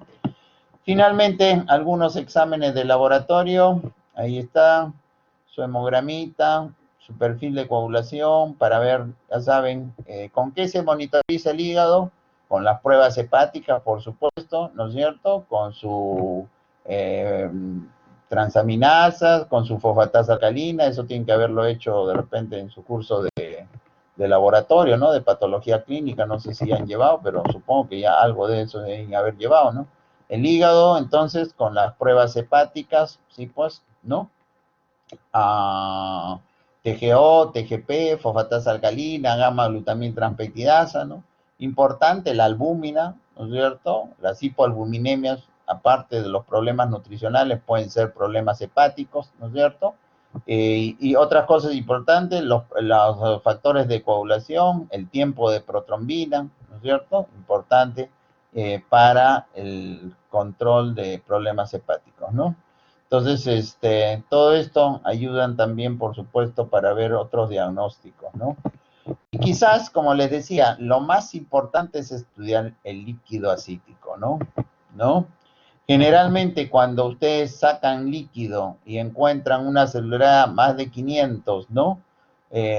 Leucocitos o más de 250 neutrófilos, uno dice, ese líquido está infectado. En todo líquido hay que solicitar estudios para buscar gérmenes, ¿no? Gram para los gérmenes comunes, Sid Nielsen para tuberculosis, ¿no? Hay que mandarlo a cultivo, Papa Nicolau, y hay que ver el bioquímico, ¿no? Ahí está acá una imagen de un paciente que le están haciendo la paracentesis, ¿no? Ya saben, la paracentesis se hace en el lado izquierdo, ¿ya? Paracentesis, o sea, cuando uno quiere sacar líquido de la cavidad abdominal, ¿no? este, la paracentesis entonces se hace en el lado izquierdo. ¿Por qué se hace en el lado izquierdo? Porque en el lado izquierdo el colon es más movible, en el lado derecho el colon es más fijo. Entonces, acá hay menos posibilidad de pinchar, entre comillas, el colon. Por eso se hace, digamos, la paracentesis, ¿no? Igual una línea imaginaria que va del ombligo hacia la espina ilíaca anterosuperior, ¿no? Acá está un poquito más al costado, lo han hecho, pero no sé por dónde está, pero bueno. La teoría es una línea imaginaria que va del ombligo a la espina ilíaca anterosuperior, igual lo dividen en tercios, puede ser entre el tercio externo, el tercio medio, ¿no? O en todo caso en la mitad de esa línea, ahí pueden pulsar, ¿no? Si es que han demostrado líquido y si de repente el paciente tiene una gran distensión y de repente ustedes lo pueden, digamos, aliviar, ¿no? Aliviar. Miren esto de acá, esto es muy raro de ver. Miren lo que está saliendo. Si alguien se da cuenta, parece como si fuera leche. Esto es quilo, esto es linfa, ¿de acuerdo? Y la linfa, digamos, puede rara vez, yo he visto, ¿cuántas? Unas 3 veces nomás, ¿no? Puede ser por neoplasias que obstruyen los linfáticos o pueden ser secundarias a algún tipo de trauma, ¿no? Y miren, un problema a nivel de los linfáticos da un líquido así, medio como si fuera leche. A veces los que no tienen experiencia lo ven y dicen, doctor, mire, pus, pero el paciente está tranquilo, ¿no? Tranquilo, como si nada, ¿no? Bueno, al final, como yo les decía, importante en el diagnóstico que ustedes definan si es un trasudado y exudado. Uy, ahí se han movido, ¿no? Parece que en el pasaje. Pero ya saben, menos de 3 gramos, trasudado, ¿no? ¿No? El exudado es más de 3 gramos. La albúmina, menos de 2.5, más de 2.5, habla de exudado. La gradiente, proteínas en el líquido, proteínas en suero, menos de 0.5, trasudado, ¿no? Más de 0.5, exudado. La gradiente DHL en líquido y en suero, o sea, en sangre, menos de 0.6, más de 0.6, etcétera, etcétera, ¿no? Generalmente los trasudados son líquidos claros, ¿no? El exudado es un líquido más turbio. ¿Por qué? Porque contiene mayor cantidad de proteínas, ¿no? Es una de las cosas básicas que hay que hacer. O sea, cuando uno saca líquido, ¿qué le pide? Ya, que le hagan el bioquímico, ¿no? Proteínas totales, ¿no? Y albúmina, que le dosen en el líquido las proteínas, ¿no? Bueno, y acá con esto pueden sacar, ¿no? Que le dosen DHL en el líquido. Y bueno, entonces paralelamente le sacan sangre, ¿no? O sea, tienen que comparar los valores de la sangre con los valores del líquido, ¿no? Y entonces los mismos parámetros, proteína, albúmina, DHL, y con eso ustedes pueden establecer si es un trasudado o un exudado. Este es otro parámetro que se utiliza, la gradiente de albúmino suero ascitis, ¿no? Que es nada más que la albúmina en suero menos la albúmina en el líquido, ¿no? En el líquido ascítico. Si es mayor o igual a 1, ¿no? Hipertensión portal, cirrosis, falla cardíaca. Si es menor de 1, de repente puede ser una neoplasia, tuberculosis, etcétera, etcétera. Muy bien, estamos terminando. Los últimos exámenes complementarios, la radiografía simple, ecografía, Doppler, sobre todo Doppler portal para buscar hipertensión, la tomografía, la resonancia, y bueno, finalmente se puede llegar hasta una laparoscopía para ver cuál es el origen del líquido, ¿no? Tienen acá, ¿de acuerdo? Acá una radiografía simple, normalmente no debe ser tan blanco, ¿no? De el abdomen, ¿no? Entonces aquí no se está hablando de que de repente hay líquido, ¿no? Ecografía, sí, por supuesto, importante, sigue siendo para ver la CT. Lo malo que ya les decía, a veces la ecografía nosotros no la vemos. Bueno, y ahí está, estamos terminando, ¿no?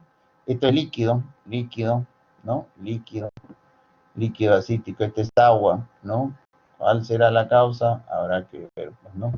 Este es otro corte, acá ustedes ven líquido, para que vean, cirrosis, ahí están, cirrosis, otra foto de cirrosis, miren ese hígado cirrótico, son hígados nodulares, y este de acá, ¿qué cosa es? Una tuberculosis, la tuberculosis peritoneal, ¿no? Este es el peritoneo, han entrado con una laparoscópica, ¿no? Han hinchado el abdomen, ¿no? Y están viendo la pared del peritoneo, y toda esta pared del peritoneo irregular con nódulos, ¿no? Eso, tuberculosis. No se olviden, bueno, no es el tema porque estamos en gastro, pero en digestivo, pero las fallas cardíacas también pueden dar ascitis. Aunque, no se olviden, generalmente los cardíacos, las piernas manchadas, el abdomen no tanto. Los cirróticos es al revés, panzoncitos hinchados y las piernas pueden estar, pero menos, ¿no? Son inversos. Muy bien, para celebrar, yo voy a celebrar porque ya terminé de editar toda mi clase teórica del curso. Ahí estamos. Muy bien. Listo, y con esto terminamos la parte de síndrome ascítico edematoso, ¿no? A ver, muy bien. Muy bien, no sé si tengan alguna pregunta, son 3:30, creo que estamos más o menos en hora. Han sido 60, creo, los valientes que sean, ¿no? Ya algunos ya se abandonaron, pero bueno, por lo menos hay algunos ahí que están.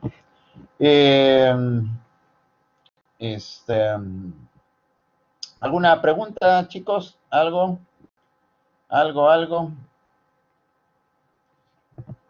Para el examen, ¿no? Seguro me van a pedir algunas preguntas.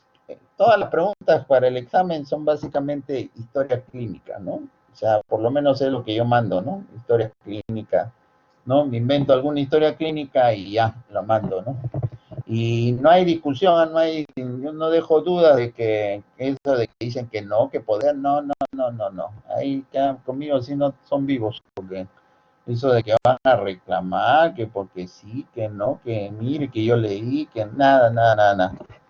Así que las preguntas son claras. De verdad que las en vez se engorda. Sí, Marco está preocupado. Las en vez se engordas, las chelas, de asiti te va a engordar. Esa es la pregunta de Marco. Ya, Marco, cuando hagamos así, ya ahí te digo. Muy bien, ¿alguna otra pregunta? ¿Nada? Muy bien, chicos, entonces nos vemos, bueno, ya con la mayoría con la mayoría creo que me despido, ¿no? Porque con los que me quedo todavía son con los de la sede de la Almenara, pero en todo caso a todo el resto, ¿no? De las diferentes sedes, ya ha sido un gusto. No pongo mi video porque estoy en mi cama y estoy con pijama, ¿ah? Así que ya me conocerán de todas maneras, ¿ah? En algún momento de repente. Muy bien, ha sido un gusto para todos haberle editado estas dos clases estos 2 miércoles, así que estudien y nada, ¿no? Y, como les decía a mi grupo que ayer me preguntaban, en la medida en que ustedes estudien bien, ¿no? La práctica la van a poder recuperar. Yo pienso yo estoy convencido de eso, que la práctica la van a poder recuperar. Así que lo más importante es que tengan una buena formación teórica también, porque eso es importantísimo. De nada sirve que sea práctico y no tengas teoría, no, tiene que ser algo mixto, algo combinado. Y en el tiempo tendrán tantos pacientes por ver que yo creo que lo que puedan haber perdido en este tiempo de no ver pacientes, tranquilamente lo van a recuperar, ¿de acuerdo? Como yo les decía a los alumnos, normalmente ustedes, normalmente y sus profesores, probablemente, ¿cuántas historias harán por capítulo? Pues la mayoría hacen una historia por capítulo, ¿no? La mayoría hacen una historia por capítulo. ¿Cuántos capítulos son? Son 9 capítulos, ¿no? Sí, pues 9 capítulos. O sea, se están perdiendo hacer 9 historias. ¿Ustedes creen que eso va a ser toda su formación? No olvídense, van a hacer miles de historias, ¿no? Entonces, para que tengan una idea y lo van a poder recuperar, ¿no? Así que no se desesperen, chicos, ¿ya? Les deseo lo mejor a los que no nos vemos y con mis alumnos creo que tenemos clase mañana, ¿no, Xiomara? ¿Sí? Sí, dice Xiomara. Xiomara no habla, solamente escribe. Muy bien. Buenas tardes con todos, ¿ah? Nos estamos viendo. Muy bien. Gracias. Vamos a dejar de grabar.